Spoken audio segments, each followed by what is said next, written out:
coach for Matawan Aberdeen Regional Esports program.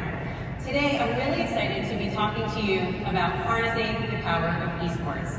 Esports fosters inclusivity in so many ways. And today, we're going to talk a little bit about how esports, specifically scholastic esports, supports inclusivity and is breaking down barriers of toxicity. First, a little data. The Unity Toxicity in Gaming Report showed us that nearly 3/4 of multiplayer gamers have experienced toxic behavior while playing. 2 in 3 have experienced it themselves. About 2/3 of multiplayer gamers who have witnessed or experienced toxic behaviors said they either ignored it or they quit playing altogether.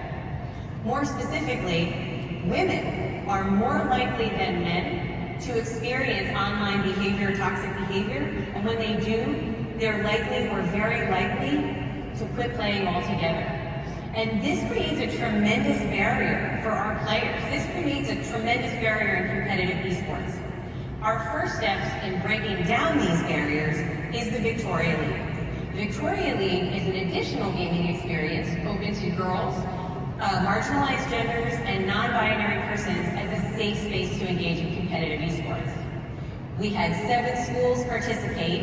We had a total of 48 players competing in our spring season, all culminating in one state championship. But the real victory, the real win that day, was friendship, was belonging, was a sense of community brought to a gamer that was held back by these barriers.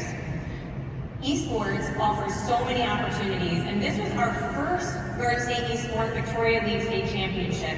We caught up with our players after, some of which who are here with us today, and they shared how positively this experience impacted them, taking player engagement from 8% to 19%, more than doubling it.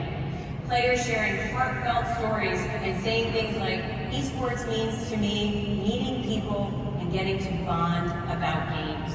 One of our esports players who was here actually shoutcasting today shared that esports made her feel more like a bigger family at her school. And she spoke about how competition was so valuable to her and she loved it, and it was important to bring that to her teammates and offer them that same opportunity. But this player statement, I really think, drives home what we're trying to do. It says, I watch a lot of esports and it's a male-dominated scene. Not something I want to be a part of. But with the scene changing, maybe I could. Maybe I could. So important. Esports brings agency to all players, but it also offers us an opportunity to bring agency to those who feel they have no voice. And the Victoria League is just the beginning. Generating safe spaces for gaming like these, they're empty seats. These are open opportunities.